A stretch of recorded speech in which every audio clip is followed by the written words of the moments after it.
Sejam todos muito bem-vindos a mais uma batalha. Hoje vamos dar sequência aos números da Liga Luizão Vira Todos e vamos também falar de mais alguns tentáculos do polvo encarnado, nomeadamente o IPDJ e o juiz Miguel Lucas Pires. Mas comecemos por uma notícia do final do dia de hoje, a absolvição de Jorge Nuno Pinto da Costa na Operação Fênix. Esse processo que tantos telejornais abriu, que tantas primeiras páginas fez e que agora acaba tudo com a montanha a parir um rato. Jorge Nuno Pinto da Costa é absolvido de todas as acusações e agora nós vamos aguardar para perceber se a comunicação social vai dar o mesmo ênfase à sua absolvição que deu à sua acusação. Esperemos para ver o que é que isto vai dar, mas seguramente que não vamos ser surpreendidos. Retomemos então o tema da Liga Luizão Vira Todos, um tema novo, mas que já é velho na Liga Portuguesa. Antes de mais, recordar que no último episódio trouxemos à colação este tema e já nessa altura divulgamos aqui assim alguns números que vou recordar. Nessa altura dissemos que Luizão tinha tido apenas e só uma única expulsão desde que joga em Portugal por jogo violento. Dissemos também que o último árbitro a expulsar Luizão tinha sido Marco Ferreira e que no final dessa época o árbitro madeirense tinha descido Luizão. Que nos 332 jogos realizados para o Campeonato Nacional, Luizão tinha visto 74 amarelos, tinha sido expulso por acumulação de amarelos por 2 ocasiões e apenas 2 vermelhos diretos, o que significava ter um cartão amarelo a cada 4 jogos e meio. Ora, o exercício que fizemos foi apertar um bocadinho mais a malha e reduzimos esta nossa análise aos últimos 4 anos, aos 4 anos do famoso tetra, para não lhe chamar treta, do Benfica. E a verdade é que nestes últimos 4 anos, mais os jogos já realizados nesta época, Luizão subiu ao relvado com as cores do Benfica em 106 jogos.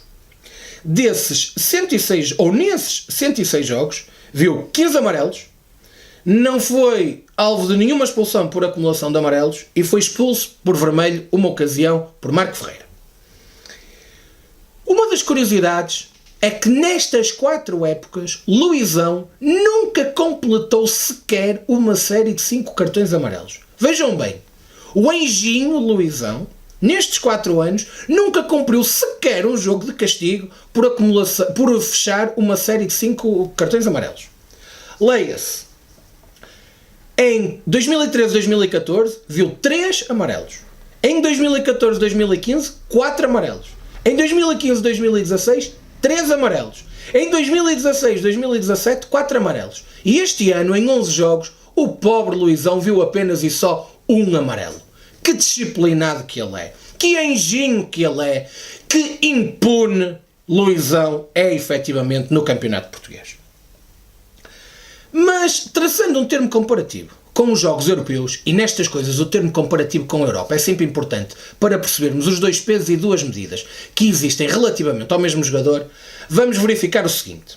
Em igual período, ou seja, nas últimas 4 épocas, mais aquilo que já se desenrolou da época em curso, Luizão fez 33 jogos, viu 9 amarelos, foi expulso 2 vezes por acumulação de amarelo e não viu nenhum vermelho direto. Isto significa que Luizão viu 1 amarelo a cada 3 jogos e meio. De sublinhar, há pouco uma coisa que me esqueci de dizer, é que com os 15 amarelos vistos nas últimas 4 épocas, Luizão tem uma média de 1 cartão amarelo a cada 7 jogos. Ou seja, no Campeonato Português, Luizão vê um cartão amarelo nas últimas 4 épocas a cada 7 jogos. Em igual período, na Europa, vê um cartão amarelo a cada 3 jogos e meio. É metade do tempo. Ou seja, com os mesmos critérios da Europa, enquanto Luizão vê um cartão amarelo, em Portugal deveria haver 2. Mas não. Em Portugal as regras, pelos vistos, são diferentes. E Luizão, esta época, curiosamente, em 3 jogos que disputou na Europa, já viu mais cartões amarelos do que nos 11 jogos que disputou no Campeonato Nacional, que é uma coisa extraordinária, porque já viu 2 cartões amarelos, ao contrário de 1 cartão amarelo em Portugal, e já foi expulso por acumulação de amarelos numa vez, ao contrário de em Portugal, que são 0 ocasiões. Estes são os números da vergonha de Luizão. Este é o termo comparativo com Luizão. E, portanto, quando o Benfica quer encharcar a opinião pública, quando o Benfica quer intoxicar a opinião pública com a história do Filipe vira tudo, não.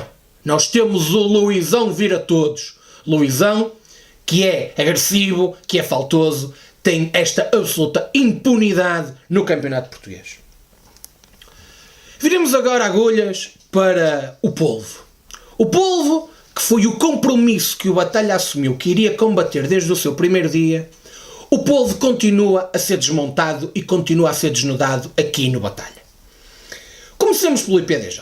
Fomos esta semana, eu diria, surpreendidos com o castigo a Fernando Madureira, impedindo de frequentar recintos desportivos nos próximos 6 meses e ainda uma multa pecuniária de 2.600 euros. Ora, esta multa ou este castigo é absolutamente sui generis no panorama nacional, ao termos um cidadão punido com um cântico. Pelos vistos, um cântico é mais gravoso do que um very light, um cântico é mais gravoso do que um atropelamento. É uma vergonha o que se passa, mas é óbvio que o IPDJ não quer atacar Fernando Madureira. Aquilo que o IPDJ quer fazer é atacar o Futebol Clube do Porto. É atacar o líder de uma claque legal do Futebol Clube do Porto. E é isto que nós todos temos que nos indignar. Porque o objetivo não é atacar o líder dos Super Dragões. O objetivo é atacar-nos a todos os esportistas. Isto é um ataque que eu diria quase sem precedentes em Portugal, com exceção porventura da retrete do antigo primeiro-ministro Eduardo Catroga. Mas esta questão vem-nos também recordar que a legalização das claques tem este tipo de consequências. E quando se fala muito de que há claques que apenas têm 11, 12, 20 dos seus elementos legalizados, meus caros amigos, é uma falácia. Bastava ter apenas um elemento legalizado para que o mesmo fosse responsabilizado. Já em relação às claques ilegais do Benfica, ninguém pode responsabilizar pelo que quer que seja, porque não existe um único legalizado. E, portanto, mesmo que seja uma claque de 5.000 elementos, se estiverem 10 legalizados, coisa que não acontece com os Super Dragões, mas se estivessem apenas 10 legalizados, era o suficiente para termos responsáveis por aqueles que fossem usados, praticados pela claque. Portanto, deixemos de criar cortinas de fumo, deixemos de branquear este assunto, como acontece com muitos dos cartelhados do Benfica, e passemos aos factos. E os factos são estes. Mas a vergonha, de facto, foi demasiada. E é uma pergunta que eu quero deixar ficar no ar. Tivemos na semana passada conhecimento de que, em função do atropelamento mortal de que o adepto italiano de Sporting, Marco Ficini, foi alvo às portas do Estádio da Luz, vai levar 22 pessoas à barra dos tribunais. Pergunto, essas 22 pessoas já foram interditas pelo IPDJ de frequentarem recintos desportivos? Será que essas 22 pessoas já receberam informação do IPDJ de que não podem frequentar recintos desportivos? Temos dúvidas, mas fica a questão no ar. Outro dos tentáculos do polvo, e que está a ser mais uma vez descoberto, é o do juiz Miguel Lucas Pires. O juiz Miguel Lucas Pires, árbitro do Tribunal Arbitral do Desporto, conhecido por TAD, foi apanhado num e-mail a pedir bilhetes para assistir a jogos do Benfica por intermédio do seu bom amigo Fernando Seara. Claro está que este senhor doutor juiz não sabe que os bilhetes podem adquirir nas bilheteiras, não sabe que há bilheteiras online, não sabe que há casas do Benfica onde os bilhetes podem comprar. Não. Ele tinha que recorrer a um amigo para ir ver jogos do Benfica.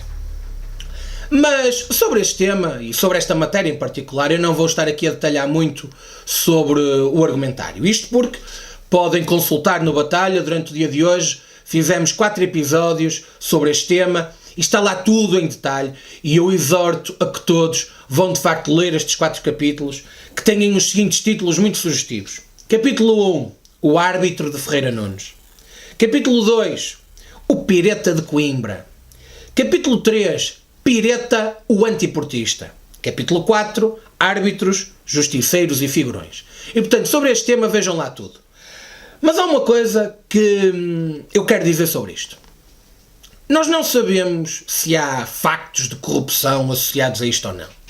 Mas este é que é o polvo. Este é que é o polvo que está presente em todos os domínios da sociedade. Este é que é o polvo que controla e que abafa o futebol em Portugal. O polvo é isto. É esta série de relações e de dependências que se criam para favorecer sempre os mesmos. E foi este o compromisso que nós no Batalha 1893 desde o início assumimos com todos vós. Denunciar o polvo. E vamos continuar a fazê-lo. E vamos continuar a desnudar este polvo. E o nosso grande prémio é aquilo que já aconteceu no final do dia de hoje. O nosso grande prémio é saber que já no dia de hoje o juiz Miguel Lucas Pires apresentou a sua demissão do TAD. É para isto que nós vamos continuar a lutar. Nós vamos continuar a lutar para que o povo, no mínimo, saia enfraquecido. Nós vamos denunciar, nós vamos continuar a denunciar, sem medos, sem receios, com factos. Com factos. Isto é bom que se sublinhe. Com factos indesmentíveis, tudo aquilo que se passa no futebol português. Meus caros, é desta forma que terminamos mais uma batalha. Mais uma batalha onde trazemos a nu aquilo que são as verdades do futebol português. Vamos continuar a falar da Liga Luís Alvira Todos e vamos continuar a falar dos tentáculos do povo que ainda continuam a subsistir no nosso futebol. Um abraço e viva o Futebol Clube do Porto.